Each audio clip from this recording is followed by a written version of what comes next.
Hello, beautiful. I'm your host, Nicole Goff. Welcome to the Ecstatic Life Podcast, the podcast for women who want to live fully embodied, nervous system regulated, open-hearted, radiant, and alive. Here we explore the practices, modalities, and lived rhythms that return you to yourself, to your heart, to your body, your intuition, and your divine spark. This podcast is for women who are ready to awaken their inner creatrix, activate their inner manifester, and remember, an ecstatic life isn't a destination. It's the path we're walking together. Hello, and welcome back to the Ecstatic Life Podcast. I am your host, Nicole Goff, and today I am here with Sarah Pettitt, who is a certified nutritionist and personal trainer who helps women lose weight and feel strong without perfection, long workouts, or giving up their favorite foods. Her work is rooted in her own 50-pound weight loss journey and a sustainable, real-life approach to health. Welcome, Sarah. Hi, thanks so much for having me. Yeah, so glad to have you here. I was just saying before we hit record that I've been binging your content and I love it. I love your approach. It's so balanced and real, and especially like as moms, like we need a different approach, the kind of approach that works for women before we have kids. If we try to hold ourselves to that standard, like we're setting ourselves up for failure with anything. I mean, not just our health and, workouts and nutrition, but like work, podcasting, any of this. Like, so I really enjoyed your approach to things, and I'm really excited to have this conversation and to hear your wisdom and your story. How about, would you like to start us off with your backstory? What brought you here? What was your health journey? I know you said it started with COVID, so that's an exciting place to start. So, yeah, for sure. So, like you said, my journey starts all the way back in COVID. So at the time, I was married, and it was a very unhealthy marriage. There was a lot of emotional and verbal abuse, and it just started to weigh on me, and I lost my light and I lost my spark, and I became very depressed. I was drinking so much. And I just lost myself. And one day I was just like, this can't be my life. There's got to be more. So right then and there, I decided to go to therapy. And through that, I worked with my therapist to get to a point that I felt strong enough to leave. And then after I left, it was like, okay, well, I need to find myself again. I need to pour back into myself so that I can be a better mother for my children and show up for them. And from there, I dove in deep. I went so hard.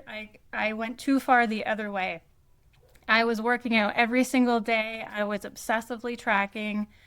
I ended up injuring my shoulder. I had gut issues from all the protein products and powders I was eating. And I just reached a point where I completely burnt out. And I in that process, I think I lost about 70 or 80 pounds. But I reached this point where I was like, I can't keep doing this.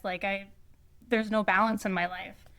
So I actually took an entire year off, and some old bad habits kind of creep back in, and my weight's going up and up and up. And I'm like, oh my God, I need to find a new approach. And that's where I found what I do now. I started focusing on whole foods and building real balanced meals. I don't track at all anymore. I just do not have the energy for it. I work out, but only 3 days a week. And I do home workouts because that's just easier with kids and as a single mother now. And I try to fit in fun wherever I can, like yoga or meeting up with friends. And through that, I've lost... I'm not sure I can't remember how much I gained and then lost, but in total it was 50 pounds from where I originally was. So I so relate to that story.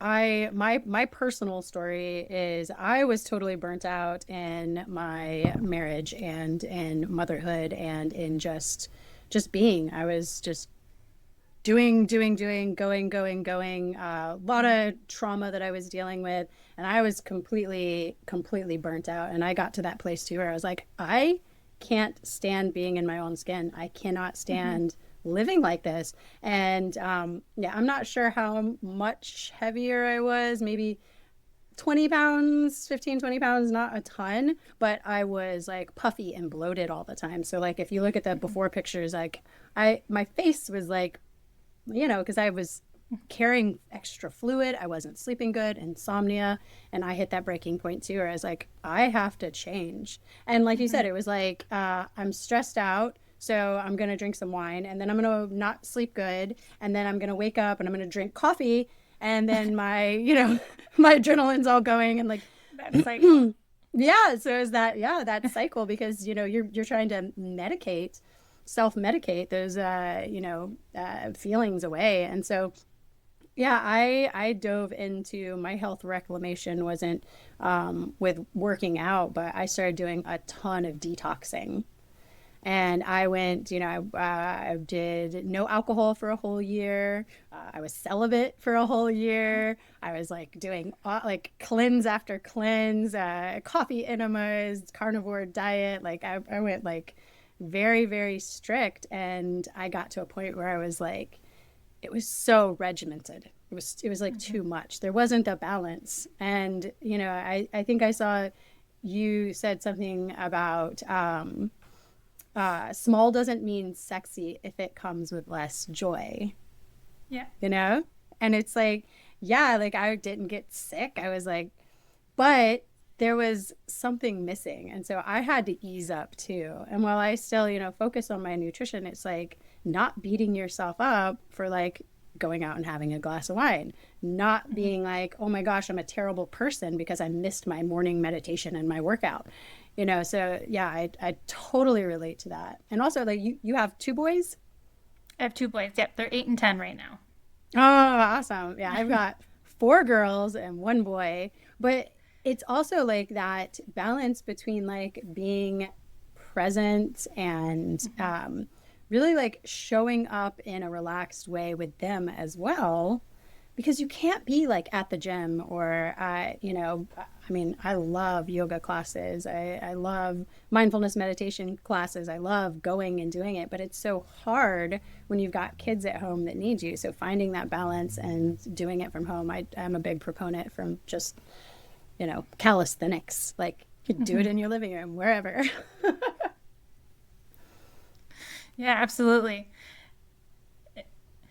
Like right now, just being me, there's no possible way that I could get out to a class, when the kids are here. And I don't want to only work on myself when the kids aren't here because that's not fair to myself either.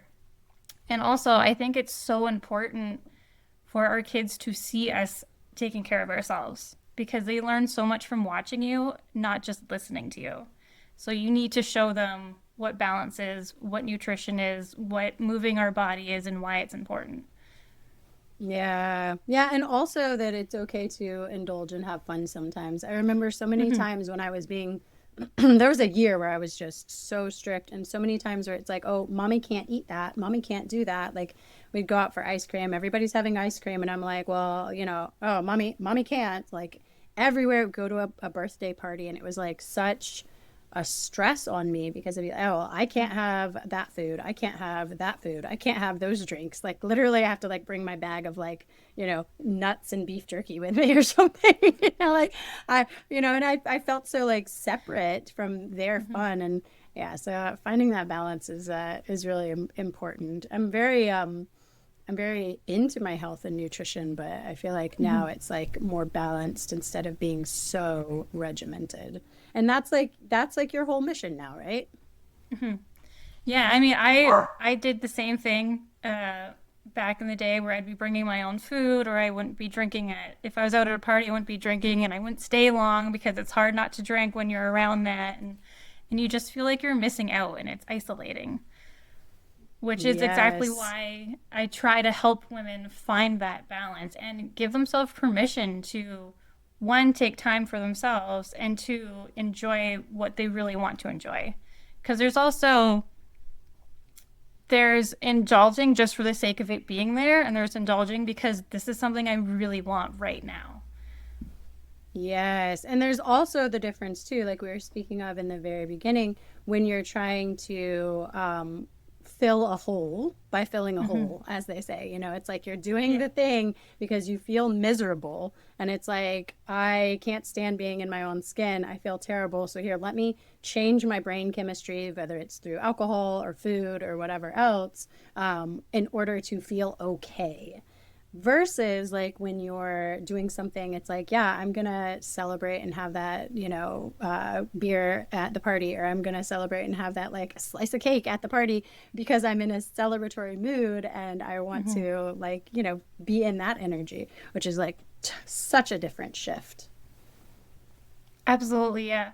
And the thing about when I first initially lost the larger chunk of weight is I still wasn't happy.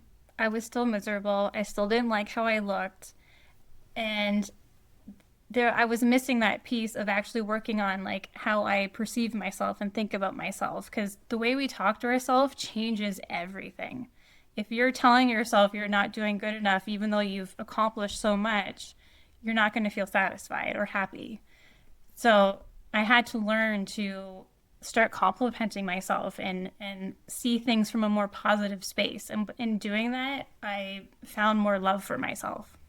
Yeah, yeah, the negative self-talk is so prevalent and so difficult. There's so many women, and I mean, I still find myself sometimes in that loop, but Hmm. especially, people that have had, trauma and, abusive relationships and these kinds of things. It's like, or, childhood stuff with our parents, those voices get in our heads, and then it becomes our own voice. And we're Hmm. telling ourselves these stories that aren't true and aren't helpful and are holding us back. But yeah, that's so common. Do you work with your clients now on the negative self-talk? I do. I try to help them find because there's so many different ways to come at it. So I try to help them find the one that works best for them. Like I have tried so hard to be somebody that journals and it just does not work for me. So you really have to find what fits for you.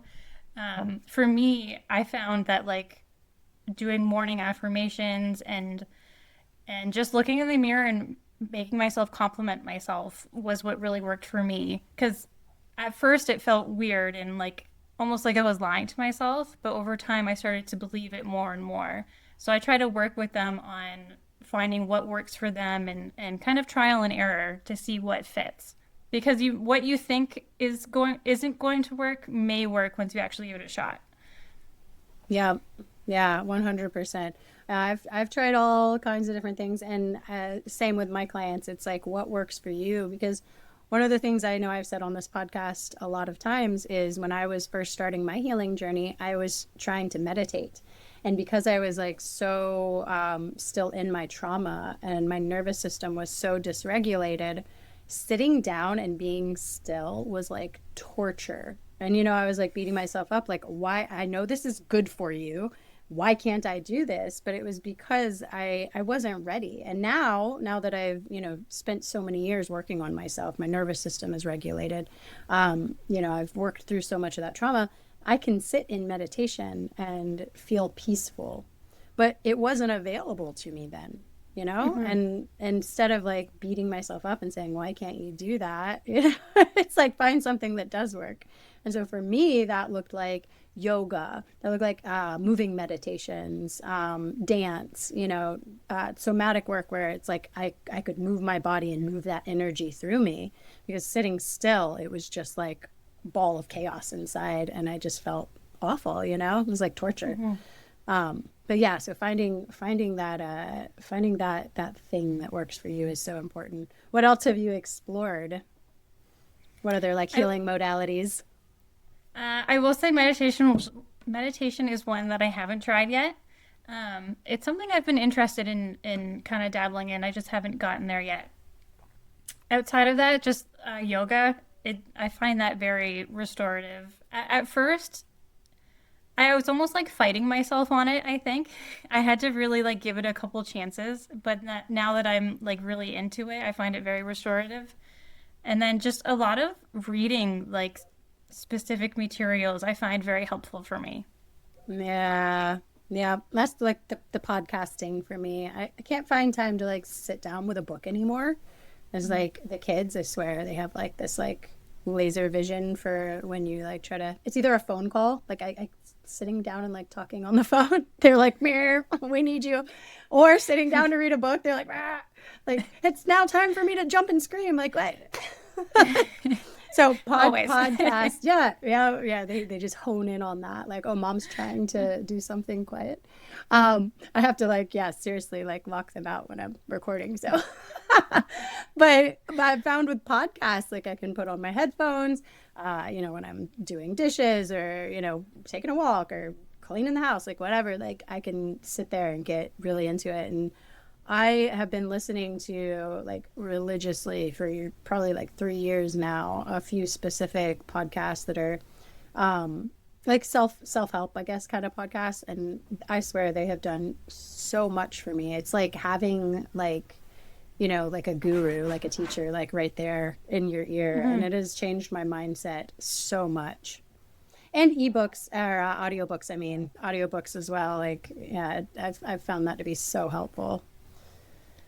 So, you had said a couple of things that I wanted to highlight. One was the small doesn't mean sexy if it comes with less joy. When I read that on your Instagram, I was like, hell yes, like completely agree.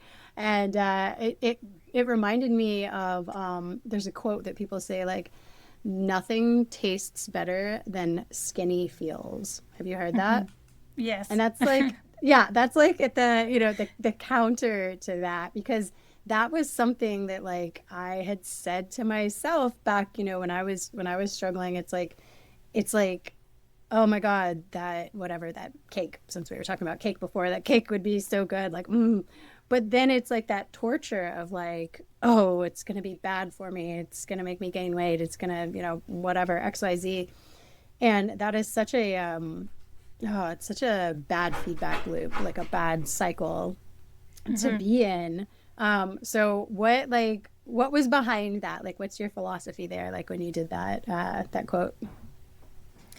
Yeah. So I kind of touched on it earlier about how when I lost all the weight, I still wasn't happy. And I in that process, I definitely lost my joy as well of like not allowing myself to have treats and not allowing myself to go do this or, whatever.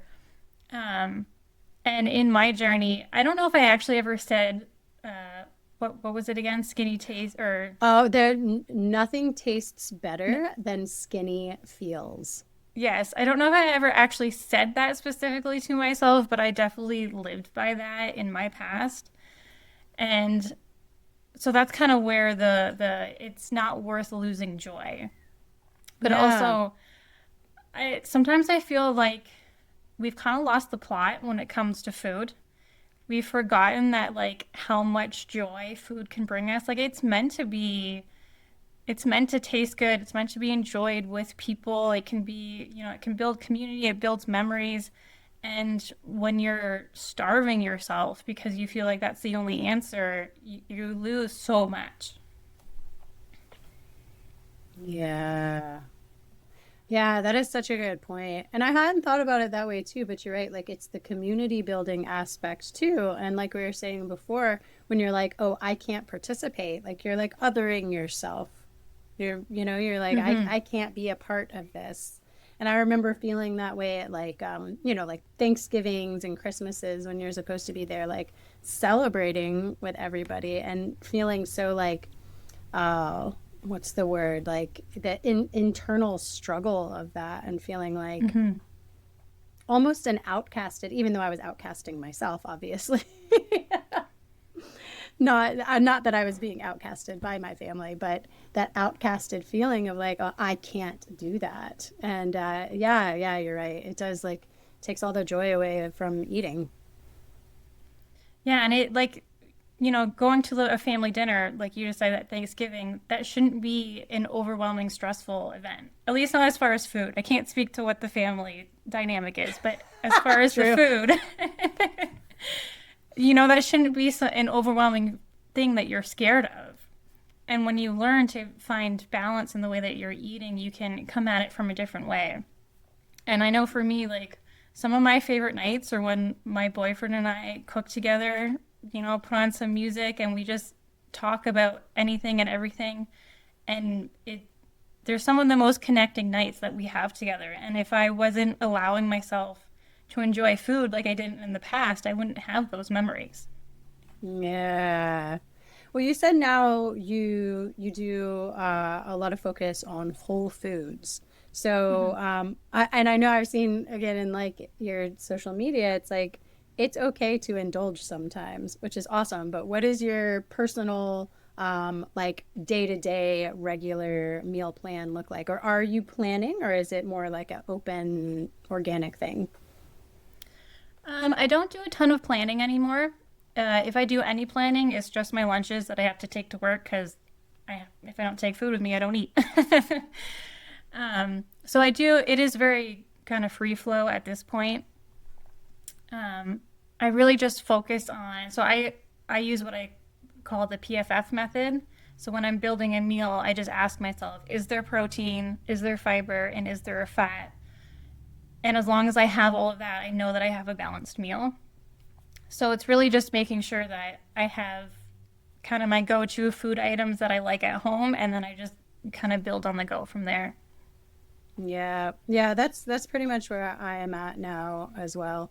I was on an elimination diet for a few months, and then followed that up with carnivore and keto before that. And it's the meal planning when you're trying to stick to a very strict diet like that Mm. is very difficult. I will say though, I was having some autoimmune issues before that.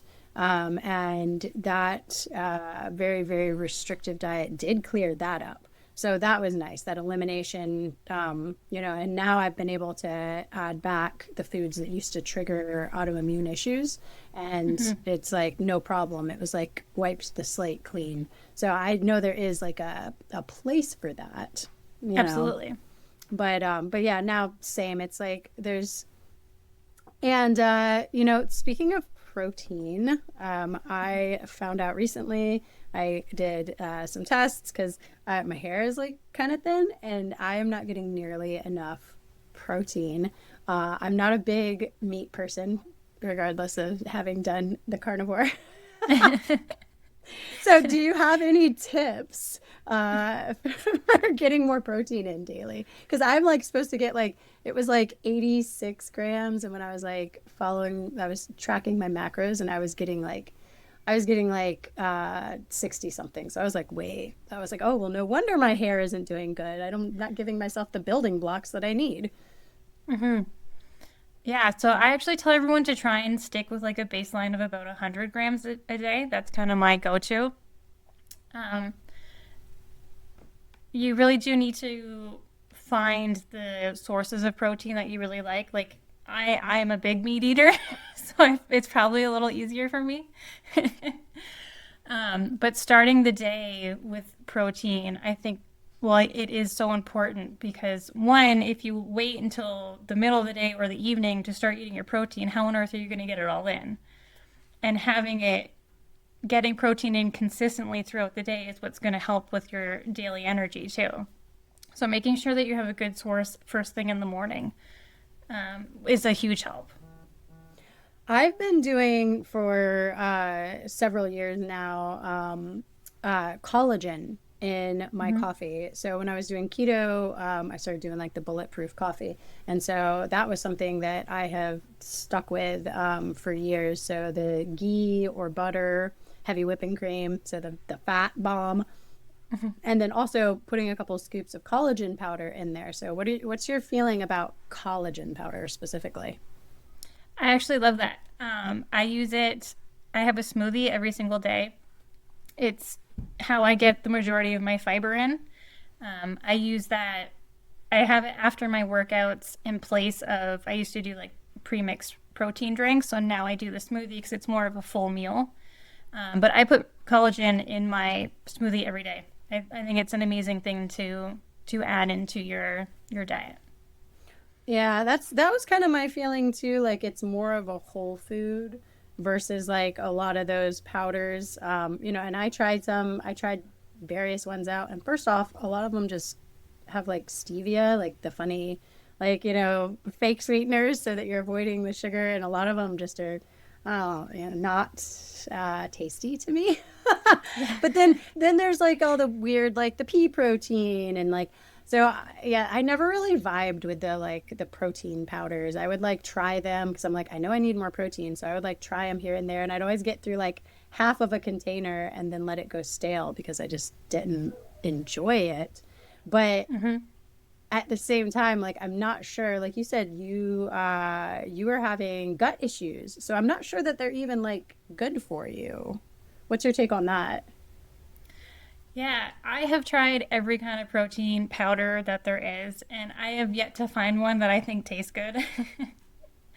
And like I've said before, like I'm just at a point where I'm not gonna force myself to eat or drink something that doesn't taste good. But back when I was having stomach issues, now I don't know if it was specifically the protein powder because I was adding a lot of it to basically everything I was eating, but I was also eating a lot of like protein products. So like the random stuff you can find in like the wellness section of the grocery store, like The protein bars chips and protein Pop Tarts, and like that was literally my entire diet. So I don't know if I can say specifically what it was causing the gut issues, but just yeah, if it doesn't taste good, then why make yourself have it? Yeah, yeah. And I don't even know like the base proteins for those. Like again, it's like the pea protein. I saw someone, I think it was on Instagram, put up a recipe for homemade pea protein powder. And they were literally taking the dry peas, putting it in the blender, in a high powered blender, and powdering them and adding them to stuff. And I was like, oh my God, you're putting there's people were like, oh, yay, thank you so much. I'm like, you can't eat raw peas. Like, you can't, like, it's, you can't eat dry beans and dry peas. Like, this is not, it's anti-nutritious. And people are like, just putting out information like that. So I'm like, okay, so with these pea proteins, like, is it even like healthy for you? It's not, it's definitely not the way you're supposed to get your protein. That is definitely a new one. I've never heard of that one. That blows my mind. Yeah, luckily there were people in the comments. I think I might have left a comment too. There were people in the comments like, don't do this. Don't do this. This is a horrible idea. But I'm like, there are people out here that are, touting this stuff. And like, yeah, people have such, we've gotten so far from, I think, the way we naturally have eaten as humans, the whole foods, like we've gotten so far away from our natural diets that, people are just confused. Yeah. Yeah, there's just so much information out there now. There's too much information out there. And I like to say that we've lost the plot. Nutrition at its core, I think actually is very basic. And we've just so blown it out of proportion and like made it so confusing that no one knows what to do. Yeah. Yep. Well, that brings me to another quote that I read on your Instagram that I really liked. And you said, you are busy and overwhelmed enough as it is. You don't need more rules. You don't need to give up yet another thing. And I think that really touches on that too, because it's like more rules, like more like I find myself sometimes, with my coaching business or my podcast, like I'll get in these spirals of like trying to see what other people are doing. And there's too much information. And somebody's saying to do this thing, and then somebody's saying to do this other thing that's the complete opposite. And they're both claiming that it is the way. And it can just feel so overwhelming. The same thing with health and nutrition and fitness. Even like, I see so much on social media about ice plunges. And then I also see a whole bunch of people saying like, well, women shouldn't be doing ice plunges, that it's too hard on our nervous systems. So you can get like every spectrum of advice, and it does become so overwhelming. So what are the basics, like if you're getting back to basics and trying like as a busy mom to like cut out that overwhelm, like what are those basic core things to like keep in mind? Yeah. I kind of joke with my boyfriend sometimes, and I'm like, the truth is most people just eat more fruits and vegetables, but that's not the sexy answer. But it's true, when you think of all these different types of diets out there, the fact that there are people saying that like it's unhealthy to eat fruit, the fact that that's something that we're still trying to debate in today's day and age, just it kind of blows my mind. Because at the core, we need fruits and vegetables for all the vitamins and minerals we get from them. We need the lean protein for our muscles and for our energy. And we need fiber, which comes from the fruits and vegetables that, people are saying that we shouldn't be eating. So at the core, I think it's really just about building proper meals and like big meals too, because your meals are supposed to be keeping you full for several hours. If you're eating breakfast and you're hungry an hour later, that wasn't a meal, that was a snack. So really just almost giving yourself permission to eat more, I think.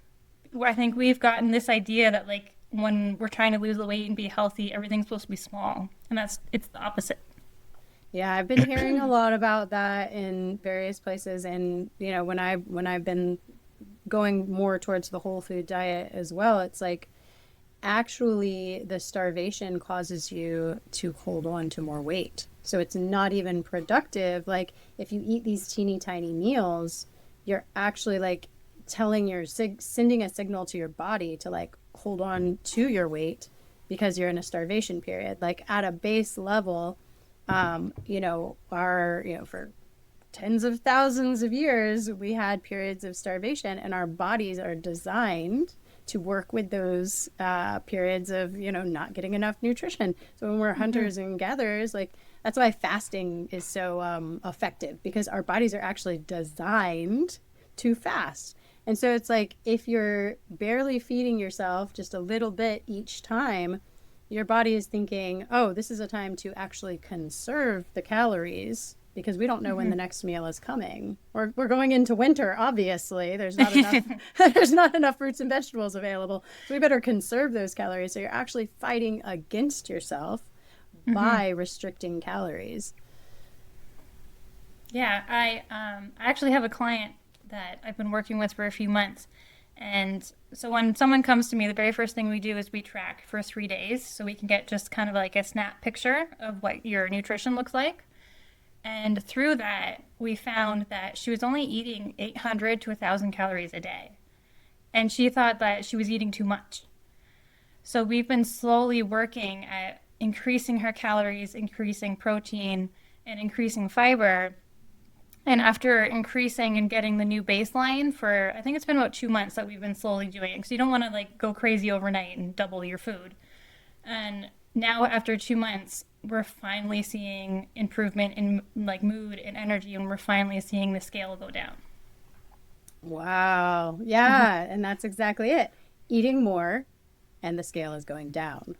And eating more of the right foods and the healthy foods. Yeah. Yeah, that's another thing, going back to the protein at breakfast, because that's been something I've been really big on. I do intermittent fasting, so I try to hold off, keep my eating window a little shorter.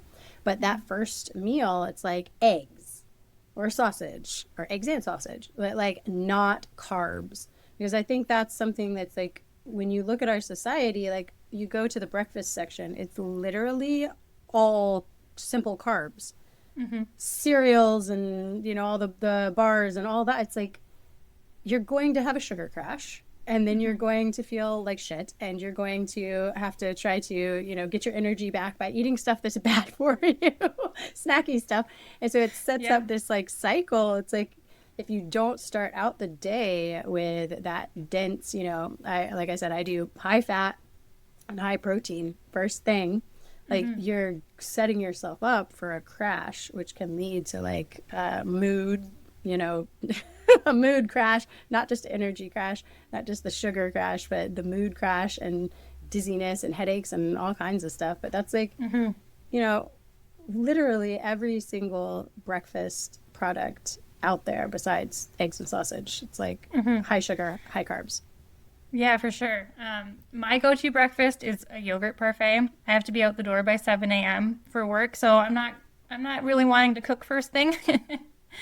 But yeah, my go-to is for I probably have it 300 days out of the year. It's yogurt with chia seeds mixed in for extra nutrients, lots of berries, and then I love doing pistachios or some kind of nut instead of a high starchy carb granola. Yeah. Yeah, I like those chia seed puddings. I do those with Hmm. almond milk sometimes for like a quick on the go breakfast. Hmm. Yeah. Well, so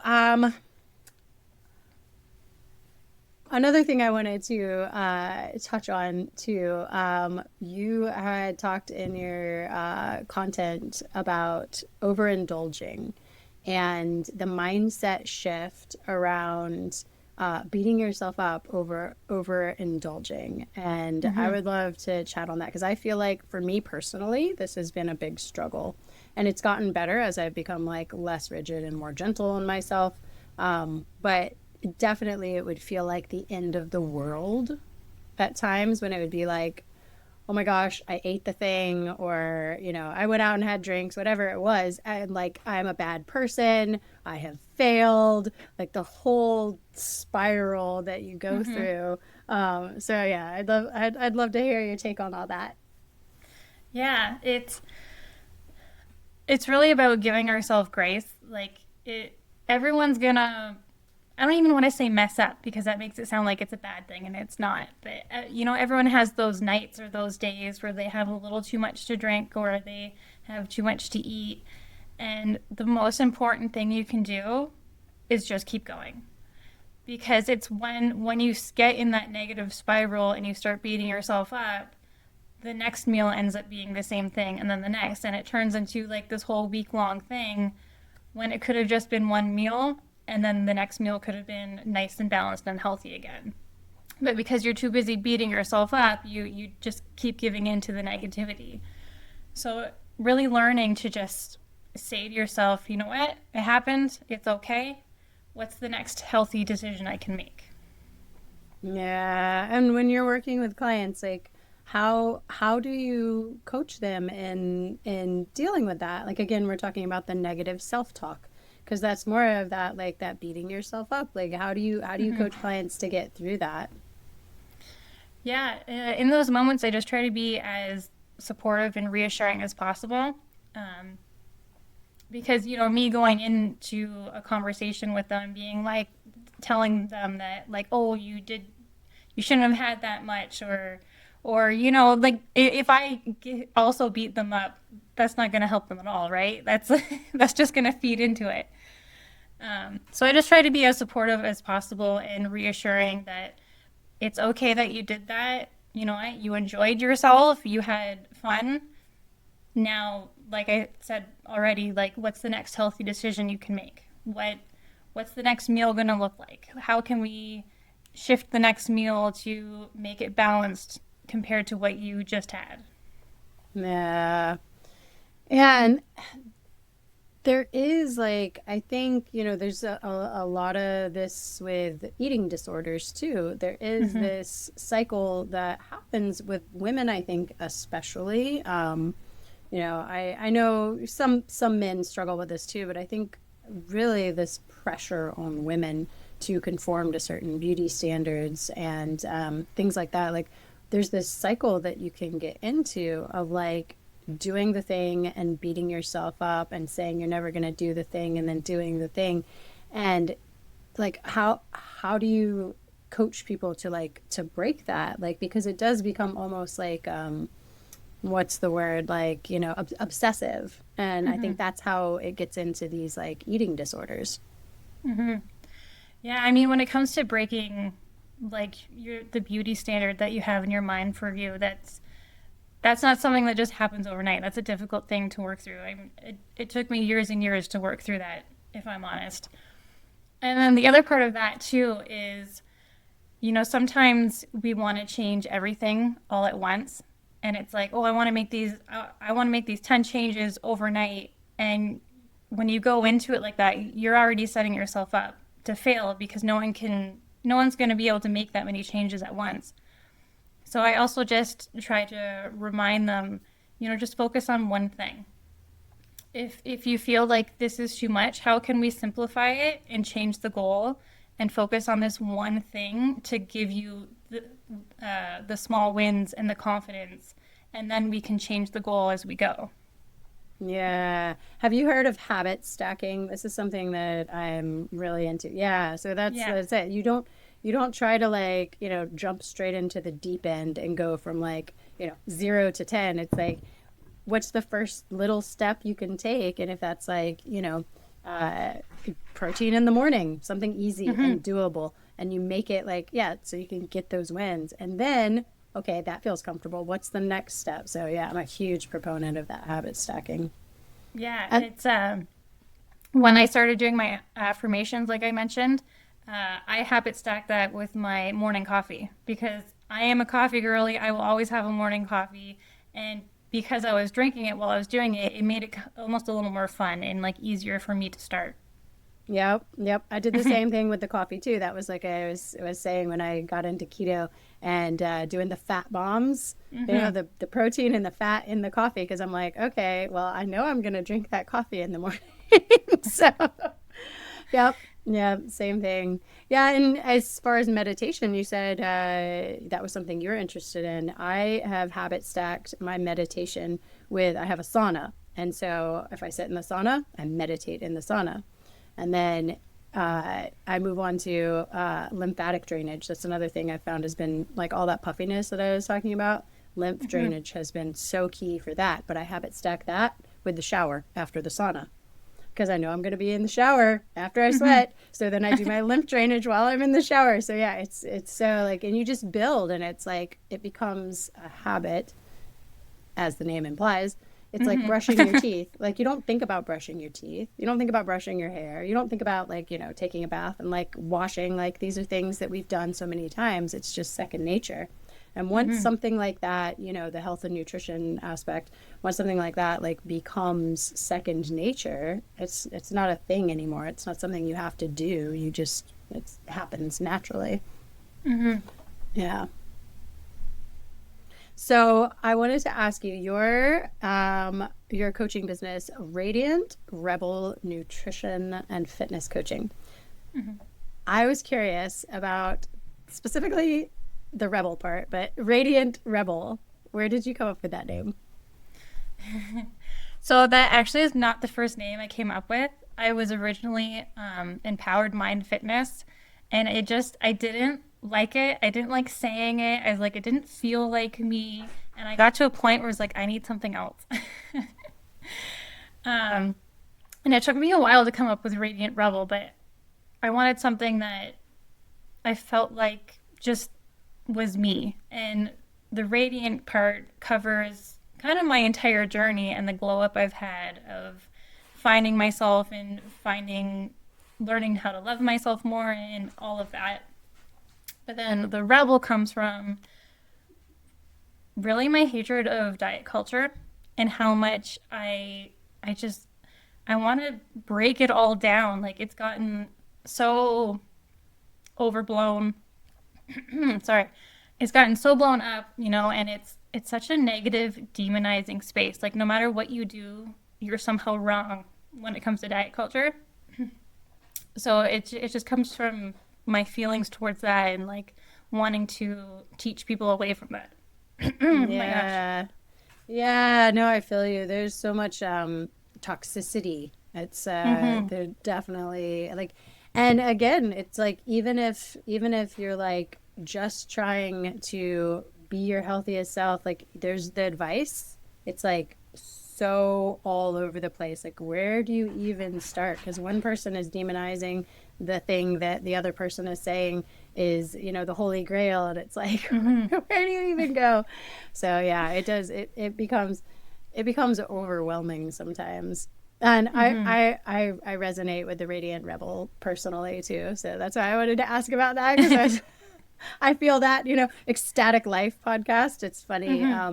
Originally, my business was Holistic Life, but it was like too vanilla, too like not, me enough. And I just got like a download. I was at an ecstatic dance actually, and I got a download like, you have to be ecstatic about life. And I was like, yes, like that's so yeah. So yeah, I vibe with that. And the rebel part too, I think, from my perspective, what you're doing is different than what a lot of other people out there are doing, because you're giving permission, especially for busy moms, to, just do the best they can and be okay with themselves. You don't have to do it perfect. You don't have to do it like 100%. You don't have to do it like everybody on Instagram that's, making it look like it's so, quote unquote easy. You just do the best you can. And that is like counter to that diet culture, that fitness culture that can be so toxic and make you just feel so bad about yourself. Yeah, absolutely. I mean, Instagram is absolutely a highlight reel, and it's so easy to get like sucked into it and start comparing yourself to all of that. So it really is just so important to give ourselves permission to show up however we can. And, if you can only start your journey at 10%, that's okay. At least you're started. Yeah. Yeah. And I appreciate that in looking at yours, that you are like raw and real about it. Like, hey, this is me not being perfect, and that's okay. You can not be perfect too. And I feel like so many people curate, to the point where it's like almost fake, like, I mean, most of my workout videos, I'm in my ghost pajamas. Yeah, with the boys there hanging out in the living room while you work out. And that's real life. That's mom life. Yeah. Yeah. Well, I would love, is there anything else you wanted to like tell my audience? Any like inspiration or last words or anything we didn't cover that you wanted to put out there? Yeah. I mean, we did cover it, but just the whole sentiment again of just start. The hardest part is starting, giving yourself permission, and do not wait for motivation. I think that's a lie that we actually use to keep ourselves stuck, because I can tell you, I work out 12 times a month and I almost never actually want to. Yes. I want to because I know how I'm going to feel after, and I do enjoy it once I start, but before I start, it's like, I don't want to do this. And then I go grab my dumbbells anyways and do it. So just honestly, just starting. Yep. No, I 100% feel that, because it's like, if you have to put that one foot in front of the other with stuff like that, it's so paradoxical, because once you like, it's like, for me, like getting to the class is so difficult. And then once I'm there, I'm like, I love this. This is awesome. I do karate. I do, yoga, whatever. I try to make it to the gym classes sometimes a couple of days a week, because it's fun to like get out of the house and do something. But actually getting in the car and driving there is so difficult. It's so paradoxical. Yeah. Yeah. So I just have to be like, hey, it's the day. Go. And not wait for that motivation, because otherwise there are like 1,000 excuses to not do the thing. Always. Yeah.